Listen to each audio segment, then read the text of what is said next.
अस्सलाम वालेकुम dear students, मैं हूं आमिर हुसैन और आप देख रहे हैं मेरी यूट्यूब चैनल एनीकॉन। डियर स्टूडेंट्स, आज हम दूसरा लेक्चर लेके आए हैं आपके लिए। तो लेक्चर को स्टार्ट करने से पहले आप सबसे रिक्वेस्ट है कि हमारे चैनल को अपने फ्रेंड्स के साथ शेयर करें और सब्सक्राइब करें और हमारी वीडियोज़ को ज़्यादा से ज़्यादा शेयर करें और लाइक करें, सो दैट कि मैक्सिमम स्टूडेंट्स को इससे बेनिफिट मिले। और न सिर्फ एग्रीकल्चर स्टूडेंट्स से शेयर करें बल्कि जो प्योर इकोनॉमिक्स के स्टूडेंट्स हैं उनके साथ भी शेयर करें, क्योंकि इक्वली ये जो लेक्चर्स है ये इक्वली दोनों एग्रीकल्चर इकोनॉमिक्स और प्योर इकोनॉमिक्स के स्टूडेंट्स के लिए बेनिफिशियल है। तो आज का जो हमारा लेक्चर है वो है school of thoughts of economics.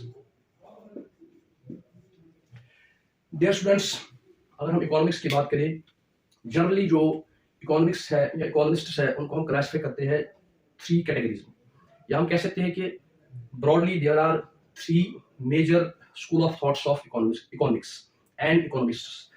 तो वो कौन से मेजर थॉट्स है? One is classical economics, another is neoclassical, and third one is modern.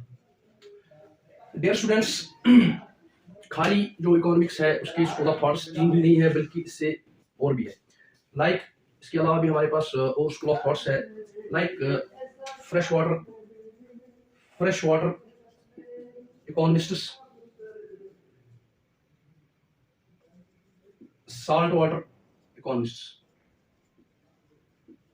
इसी तरह हमारे पास और एक कैटेगरी है, लाइक हमारे पास है इंस्टीट्यूशनल इकोनॉमिस्ट्स, एक है हिस्टोरिकल। इसी तरह हमारे पास एक है फेमिनिस्ट और इकोलॉजिकल। ये हमारे पास डिफरेंट कैटेगरीज ऑफ इकोनॉमिस्ट्स है। तो इन सबको हम डिस्कस नहीं करेंगे, हम मेनली जो थ्री क्लासेस है, जो थ्री कैटेगरीज है इकोनॉमिस्ट की या इकोनॉमिक्स की, उनको हम डिस्कस करेंगे। तो डियर स्टूडेंट्स, हम क्यों पढ़ रहे हैं हिस्टोरिकल बैकग्राउंड इकोनॉमिक्स का?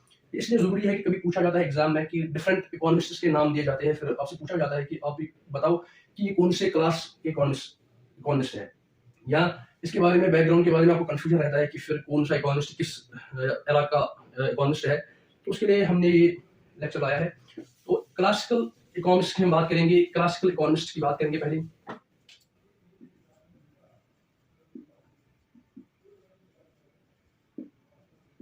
ये जो क्लासिकल इकोनॉमिक्स है इसको हम स्मिथियन इकोनॉमिक्स भी कहते हैं और इसको हम पॉलिटिकल इकोनॉमिक्स भी कहते हैं। पिछले लेक्चर में कहा था मैंने कि पॉलिटिकल इकोनॉमी कहा जाता था, पहले दौर में स्टार्ट में पॉलिटिकल इकोनॉमिक्स कहा जाता था इकोनॉमिक्स को। तो क्लासिकल इकोनॉमिक्स जो है, क्लासिकल इकोनॉमिक्स की जो शुरुआत है, जो बिगिनिंग ऑफ क्लासिकल इकोनॉमिक्स है, that is with wealth of Nations.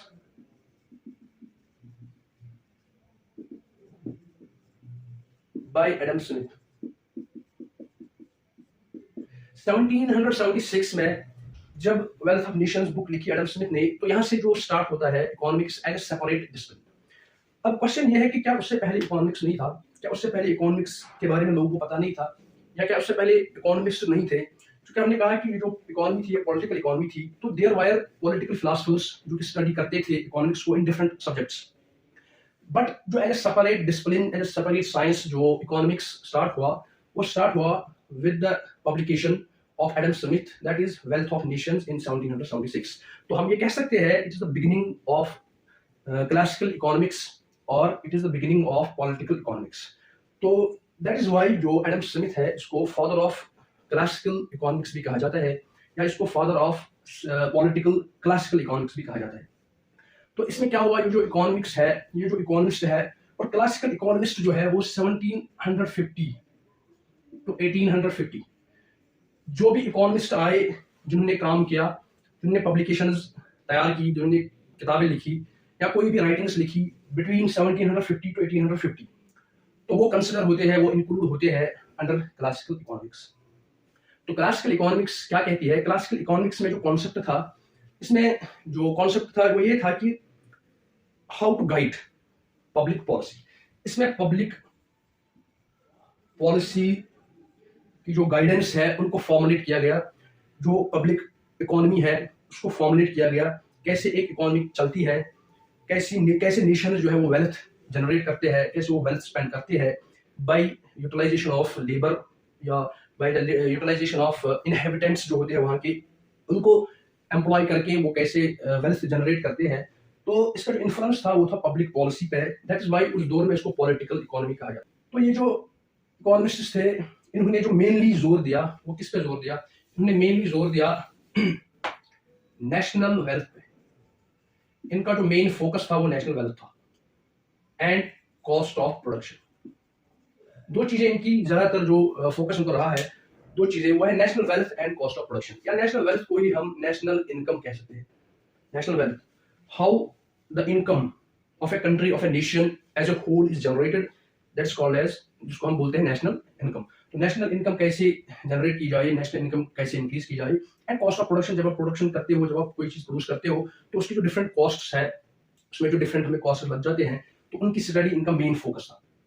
इसके बाद क्या हुआ, ये थे क्लासिकल जो इकोनॉमिक्स है। क्लासिकल इकोनॉमिस्ट जो है, आप क्वेश्चन पूछा जाता है, जो मेजर क्लासिकल इकोनॉमिस्ट है उनमें है एडम स्मिथ, पहला ही जो फादर ऑफ इकोनॉमिक्स है, एक एडम स्मिथ है, एक है जेबी से, जीन बैप्टाइज से, इसी तरह है माल्थस जिसने पॉपुलेशन की जो थ्योरी दी है, इसी तरह डेविड रिकार्डो जो आपको पता ही है, जिसने रेंट थ्योरी दी है, रिकार्डियन थ्योरी ऑफ रेंट आपने सुनी होगी, या इसी तरह माल्थस की आपने सुनी होगी थ्योरी। माल्थस ने जो थ्योरी दी थी पॉपुलेशन की, या इसने रिकार्डियन थ्योरी दी थी। ये मैं आपको इसलिए बोल रहा हूँ कि आपको जब हम आगे चलेंगे तो उस टाइम भी आपको हेल्प करेगा। पॉपुलेशन थ्योरी इसने दी। इसी तरह जो जेबी से ने सेज लॉ दिया, सेज लॉ पढ़ेंगे हम मैक्रो इकोनॉमिक्स में, सेज लॉ क्या कहता है। इसी तरह एडम स्मिथ का जो काम है, तो इसमें इंपॉर्टेंट यही है कि इकोनॉमिस्ट जो है एडम स्मिथ, जेबी से, Malthus, David Ricardo and others, ये मेजर जो इकोनॉमिस्ट है इस एरा के। मेनली आपको याद रखना है 1750 टू 1850। इसके बाद क्या होता है, इसके बाद 1890s में क्या हुआ, 1890s में एक कॉन्सेप्ट आया जिसको हम कहते हैं मार्जिनलिज्म। मार्जिनलिज्म का कॉन्सेप्ट आया, या इसको हम मार्जिनल रेवोल्यूशन भी कहते हैं, मार्जिनल रेवोल्यूशन भी कहते हैं। तो इसमें क्या हुआ, इसमें डिस्कवरी हुई मार्जिनल यूटिलिटी, इसमें डिस्कवरी हुई मार्जिनल यूटिलिटी, मार्जिनल यूटिलिटी का कॉन्सेप्ट इसमें डिस्कवर हुआ। मार्जिनल यूटिलिटी हम पढ़ेंगे, जो कि हमारा एक्चुअल में आज का लेक्चर हमारा बेसिक कॉन्सेप्ट पे ही था, लेकिन फिर मैंने समझा कि पहले हम हिस्टोरिकल बैकग्राउंड पे जाएंगे। तो हम पढ़ेंगे आगे मार्जिनल यूटिलिटी होती है, जैसे कि आपने एक गिलास, आपको प्यास लगी, आपने एक गिलास पानी पिया, तो आपको कुछ सेटिस्फेक्शन हासिल हुई, आपको कुछ यूटिलिटी मिली।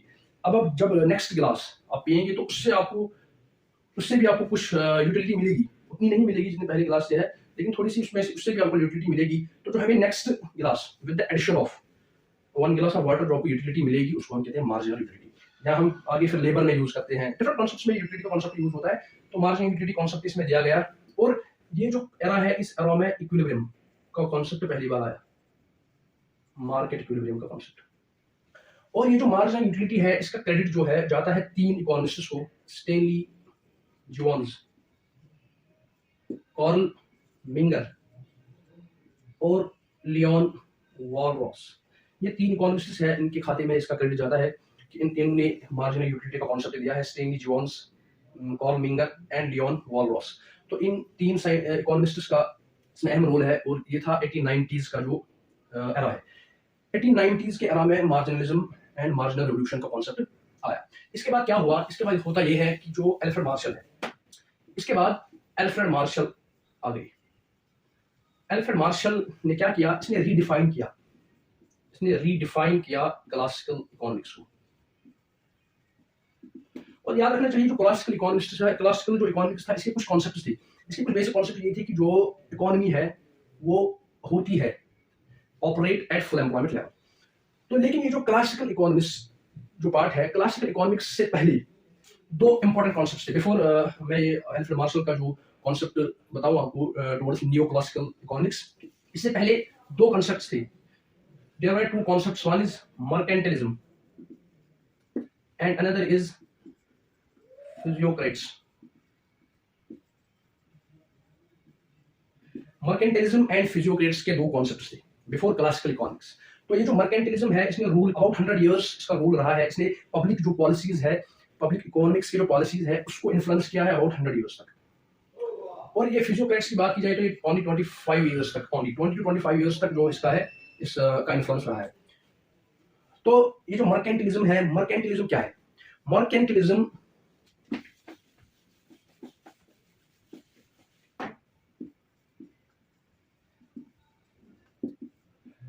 मर्केंटिलिज्म का जो कॉन्सेप्ट था वो ये था कि government should regulate economy by restricting imports and promoting exports. इसका कॉन्सेप्ट ये था कि there must be government interference, there should be government interference. ठीक है, जो इकोनॉमिक लॉज है, इकोनॉमिक लॉज में गवर्नमेंट का इन्फ्लुएंस होना जरूरी है। तो ये क्या कहता है, ये कॉन्सेप्ट जो मर्केंटिलिज्म का कॉन्सेप्ट है वो ये कहता है कि government should regulate economy by restricting imports and promoting exports. इसमें जो रिस्ट्रिक्शंस थी वो थी इंपोर्ट्स पे। अरे भाई कैसे लगाएंगे गवर्नमेंट इंपोर्ट्स पे restriction? By by tariffs and taxes. Tax लगा के, टैरिफ्स लगा के गवर्नमेंट जो है इंपोर्ट को कम करेगी, मिनिमाइज करेगी, और जो अपना एक्सपोर्ट है यहाँ से उसको मैक्सिमाइज करेगी। और जो मर्केंटलिस्टिक इकोनॉमी है, जो मर्केंटलिस्टिक इकोनॉमी जो है, मर्केंटलिस्टिक इकोनॉमी में जो वेल्थ ऑफ ए नेशन, जो मर्केंटलिस्टिक इकोनॉमी क्या कहती है, ये कहती है कि wealth of Nations is solely because of metal resources, especially gold and silver। ये कहता है कि जिस भी नेशन का जो मेटल रिसोर्सेज है, जिस भी नेशन के metal resources like gold and silver, जिस भी नेशन के गोल्ड एंड सिल्वर रिसोर्सेज ज्यादा है वो नेशन इकोनॉमिकली ज्यादा स्ट्रांग है। दैट मीन्स कि जो wealth of a nation is, that is because of metal resources, metal ores like gold and silver. और इसमें एक पॉइंट ये भी था, इसमें कुछ एजम्पशंस थे, जो मर्केंटिलिज्म है इसमें कुछ एजम्पशंस थे। इसमें एक एजम्पशन ये था कि जो इकोनॉमी है, एक तो एजम्पशन ये था कि इकोनॉमी में इंपोर्ट्स को मिनिमाइज किया जाए, एक्सपोर्ट्स को मैक्सिमाइज किया जाए, ये था एक इसका एजम्पशन। दूसरा एजम्पशन इसका ये था कि जो कॉलोनीज है, जो कॉलोनियल एरा के पीरियड में, कॉलोनियल एरा में जो कॉलोनीज है, कॉलोनी शुड प्रोवाइड, कॉलोनीज को रॉ मटेरियल्स प्रोवाइड करने to mother country and in turn जो एक मदर कंट्री है वो उनको सिक्योरिटी एंड मिलिट्री एडमिनिस्ट्रेशन देगी। ठीक है, इसमें एक एजम्पशन ये था कि इंपोर्ट मिनिमाइज करो, एक्सपोर्ट मैक्सिमाइज करो, कॉलोनीज जो है उनको प्रोवाइड करनी चाहिए raw materials mother country and in turn उनको सिक्योरिटीज और जो मिलिट्री एडमिनिस्ट्रेशन है वो उनको मिलेगी। और एक चीज था वो ये कि जो आपके रिसोर्सेज है, अरे भाई जो आपके रिसोर्सेज है गोल्ड एंड सिल्वर के, आपके पास जो रिसोर्सेज है, रिजर्व्स है, उनको आप एक्सपोर्ट नहीं कर सकते। हालांकि इस कॉन्सेप्ट में, इस पीरियड में एक्सपोर्ट्स पे ही ज्यादा फोकस किया गया, बट जो आपके रिसोर्सेज है प्रेशियस मेटल्स की जो रिसोर्सेज है उनको एक्सपोर्ट भी नहीं किया जाएगा, बल्कि उनको अपनी कंट्री के पास रखा जाएगा और अपनी कंट्री का उसको फुल बेनिफिट मिलेगा। जो ये मर्केंटिलिज्म है इसके सेटबैक्स आए, इसके ड्रॉबैक्स आए। ड्रॉबैक्स इसके क्या आए, वो ये कि ये जो मर्केंटिलिज्म है, ये इसका जो बेनिफिट है, इसका benefit only commercial classes and government. इसका जो बेनिफिट था वो खाली कमर्शियल क्लासेस का था, कमर्शियल जो ग्रुप्स है उनको था एंड गवर्नमेंट को था। एक कॉमन पीपल जो लोग है, कॉमन पीपल जो है उनको इसका कोई बेनिफिट नहीं मिला। इन टर्न जो कॉमन वर्कर्स है वो एक्सप्लॉइट हुए। तो इसके बाद ये ज्यादा डिस्कस नहीं करना था, तो अभी बात यूं ही आई।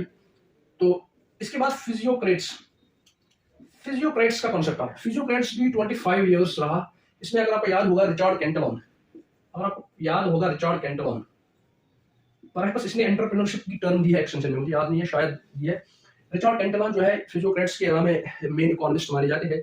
इसका जो कॉन्सेप्ट था वो ये था कि इकोनॉमी और wealth of nation is solely dependent on agriculture. अरे भाई इसने हमारी बात की एग्रीकल्चर की, तो इसने कहा कि जो इकोनॉमी ऑफ ए नेशन है, वेल्थ ऑफ ए नेशन है, that is wholly and solely due to the agriculture of the country, agriculture of the nation. जो भी एग्रीकल्चर में प्रोडक्शन आएगी उसकी वजह से जो भी वेल्थ आपको जनरेट होगा तो वही आपकी वेल्थ है। तो ये था फिजियोक्रेट्स का कॉन्सेप्ट। इसके बाद मैंने कहा था कि इसके बाद मैंने कहा कि मार्शल ने क्या किया, Marshall reestablished the concept of classical economics. Dear students, ये आप बुक से पढ़ोगे तो बहुत डिफिकल्ट लगेगा आपको।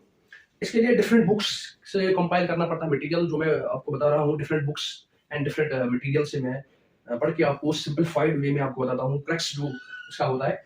तो ये आप समझने की कोशिश करिए। मार्शल ने क्या कहा, इसने रीएस्टैब्लिश किया the concept of classical economics. इसने कहा कि यार जो इकोनॉमिक्स है वही, उसकी जो बेसिक कॉन्सेप्ट्स है वो वही रहेंगे जो क्लासिकल इकोनॉमिस्ट ने दिया है। जैसे कि मैं कह रहा था फुल एम्प्लॉयमेंट, इसमें फुल एम्प्लॉयमेंट, जो भी एक इकोनॉमी काम करेगी, जो भी एक नेशन वर्क करेगा, वो करेगा एट फुल एम्प्लॉयमेंट। जो उसका लेबर होगा, जो उसका वर्क फोर्स होगा, वो एट फुल एम्प्लॉयमेंट होगा। चाहे कुछ भी हो जाए, चाहे इकोनॉमी रिसेशन में भी चली जाए, लेकिन ऐसे सोर्सेज जनरेट होंगे, ऐसी सिचुएशंस क्रिएट होंगी कि जो इकोनॉमी है वो खुद ही इसको ठीक करेगी, खुद ही इकोनॉमी सुधर जाएगी due to natural laws, due to natural forces. तो इसमें का कंसेप्ट था laissez faire economy, laissez faire economy. तो ये क्या कहती है, ये लेजिस फेयर इकोनॉमी जो है कंसेप्ट ऑफ क्लासिकल इकोनॉमिक्स ही है। एक है फुल एम्प्लॉयमेंट, एक है laissez faire economy. Laissez faire economy means there is no intervention of government. तो ये किसने कहा था, ये मार्शल ने किया था, redefine, reestablish concept of classical economics. तो इसने वही बेसिक्स रखे, मार्शल ने वही बेसिक्स रख के फिर से रिफाइन किया। और इसने क्या कहा, इसने इक्विलिब्रियम कॉन्सेप्ट को भी आगे बढ़ाया। इसने इक्विलिब्रियम कॉन्सेप्ट को आगे बढ़ाया। इसने कहा कि भाई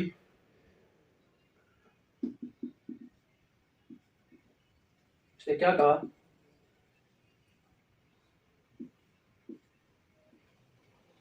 ये सप्लाई है, ये डिमांड है।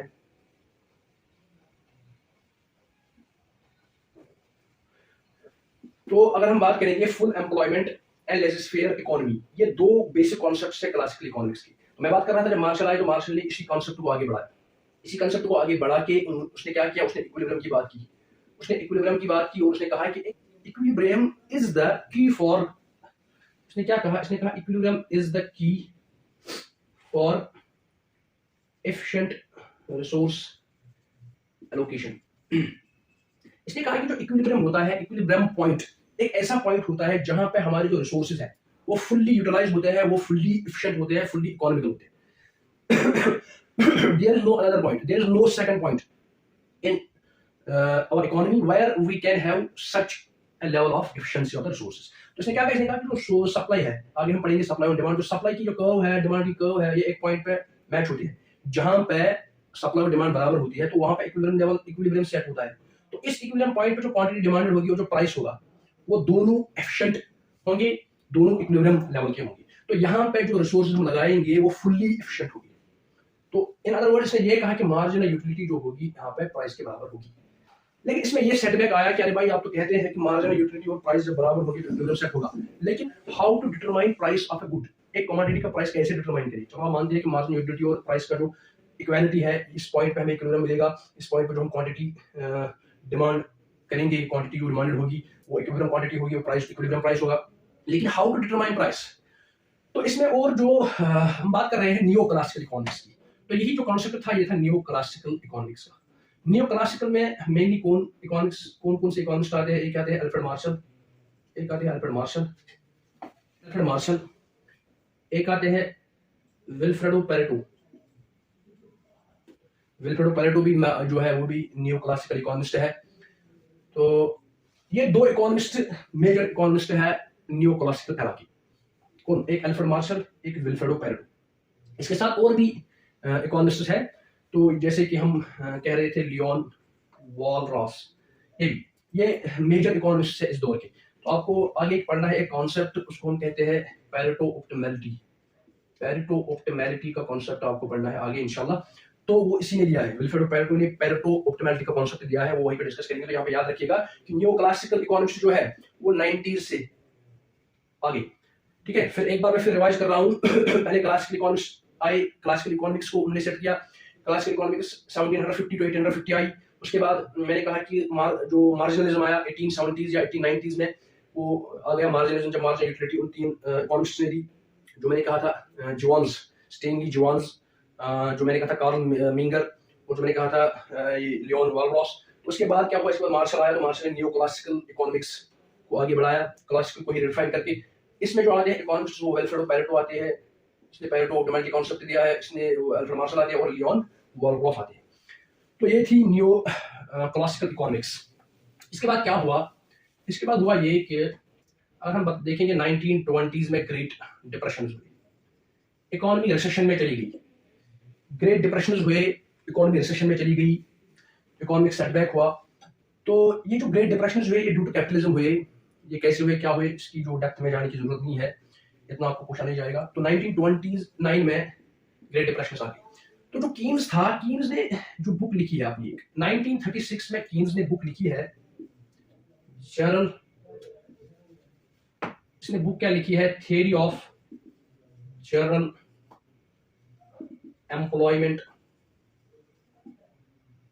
Interest and money. ये मार्क करती है the beginning of macro economics.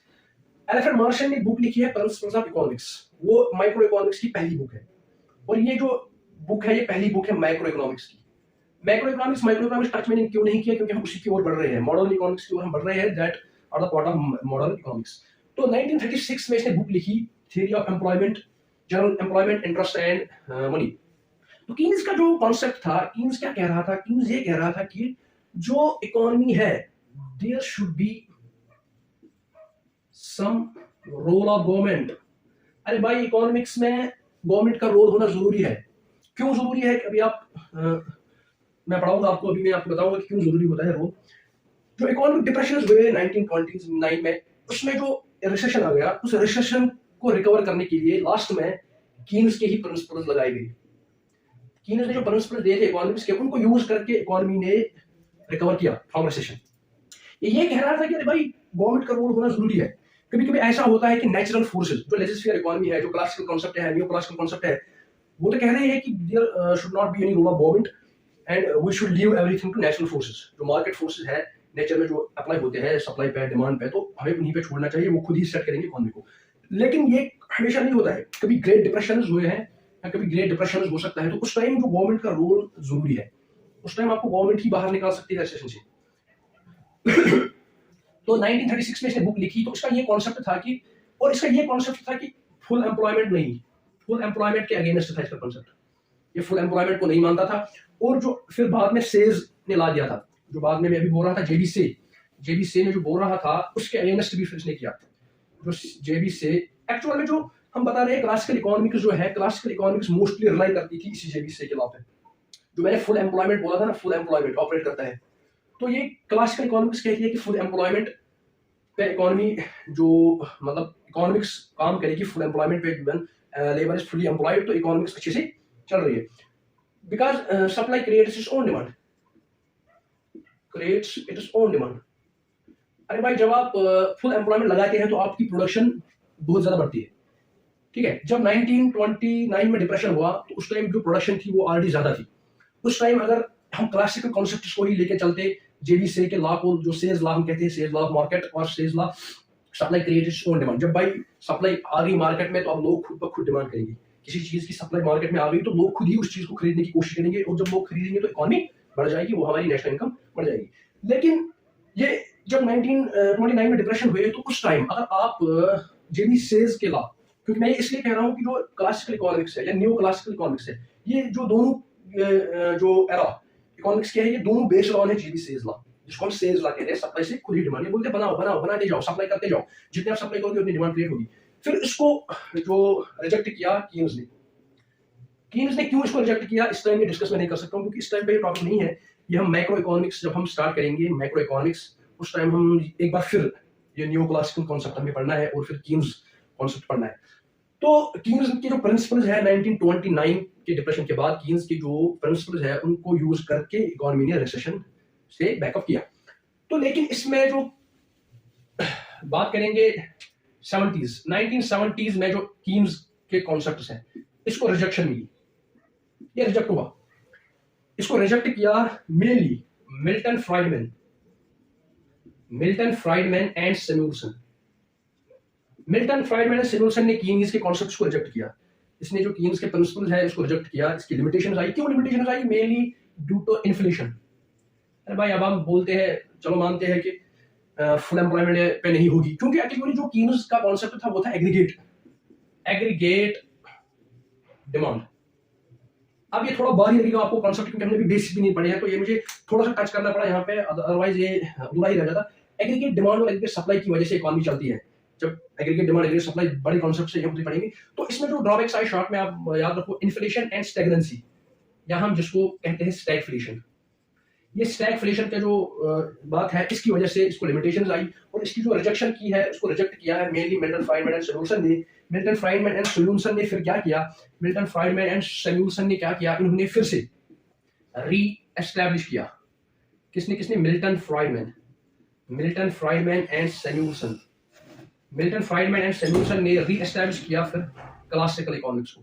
इन्हें बोला नहीं भाई क्लासिकल इकोनॉमिक्स ही ठीक है, क्लासिकल के मुताबिक ही हम चलेंगे, और क्लासिकल जो कहती है लेजिस फेयर इकोनॉमी, गवर्नमेंट का कोई रोल नहीं होना चाहिए, ऑल जो सारा जो रोल है everything is up to market forces, generally जो नेचुरली मार्केट फोर्सेज अप्लाई होंगे तो वही सारी इकोनॉमी को हैंडल करेंगे।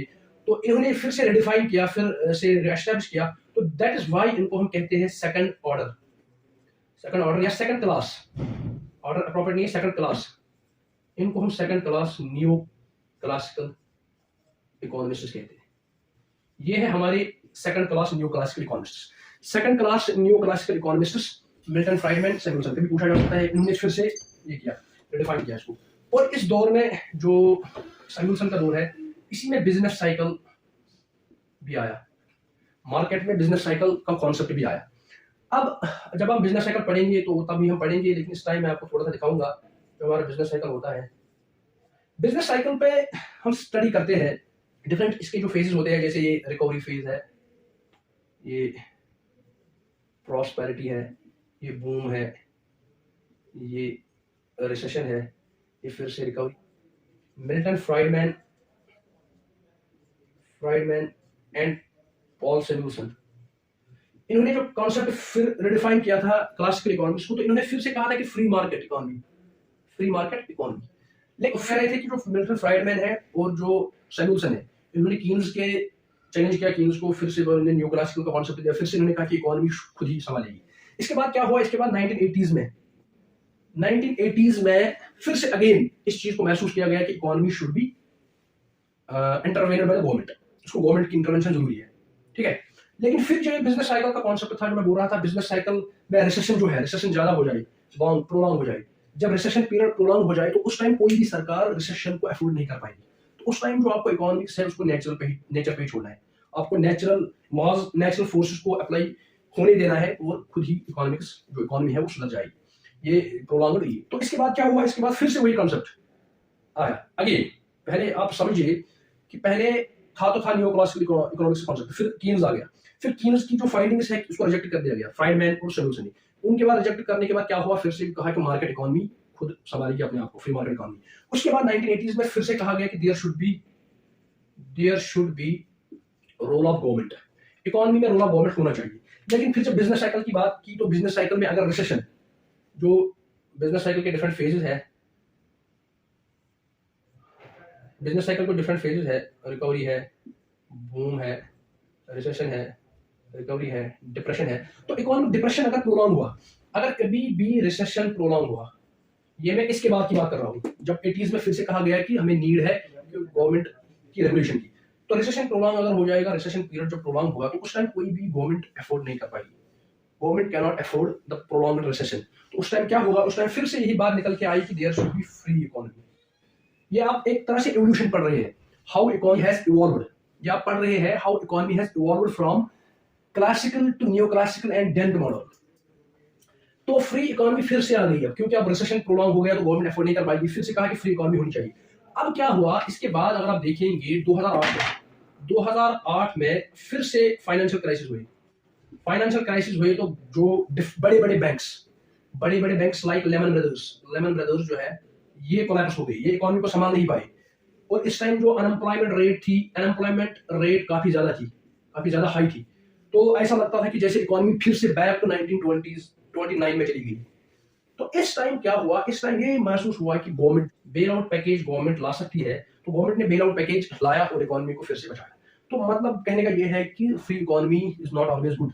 There should be some limited role of government, जो कीन्स कहता था। तो वंस अगेन रीसर्फेस, तो यहाँ हम कह सकते हैं कि 2008 के बाद रीसर्फेस हुआ, रीसर्फेस अगेन कौन, जो कीन्स है, कीन्स जो है, कीन्स अगेन रिसर्फेस हुए, कीन्स की जो फाइंडिंग्स है, प्रिंसिपल्स है, वो अगेन जो है एक्सेप्ट की गई, बिकॉज यहाँ पे गवर्नमेंट ने ही बेल आउट कराया, गवर्नमेंट ने आपके पास पैकेज लाया, गवर्नमेंट ने बेल आउट पैकेज लाया, तो गवर्नमेंट की हेल्प से आपकी इकोनॉमी बच गई। तो उस टाइम फिर से रिसर्फेस हुआ कीन्स का, वो कीन्स का जो कॉन्सेप्ट है।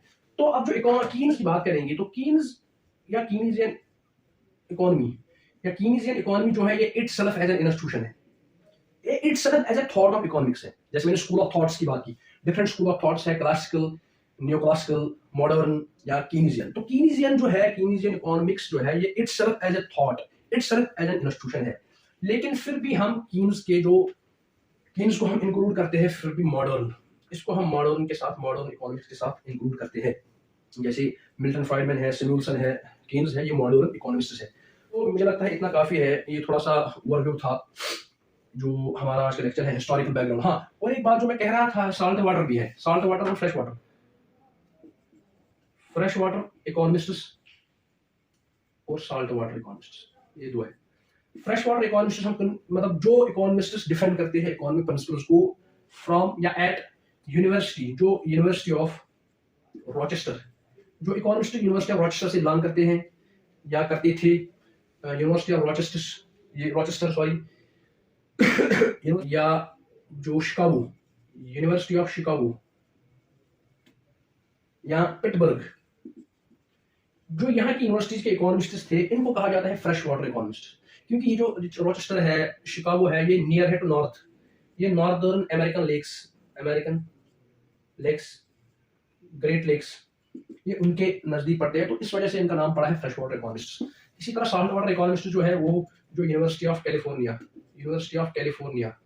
कैलिफोर्निया या ड्यूक, यूनिवर्सिटी ऑफ कैलिफोर्निया, तो इन यूनिवर्सिटीज के साथ जो बिलोंग करते थे इकोनॉमिस्ट को, उनको कहते थे salt water economist. I hope कि आपको समझ आया होगा। आल्दो मैं थोड़ा सा बीमार था कुछ दिनों से, कोल्ड की वजह से अगर वीडियो में आवाज़ साफ नहीं आ रही होगी तो उसके लिए सॉरी। तो इंशाल्लाह हम नेक्स्ट वीडियो में बेसिक कॉन्सेप्ट्स ऑफ इकोनॉमिक्स को डिस्कस करेंगे। तब तक के लिए अल्लाह।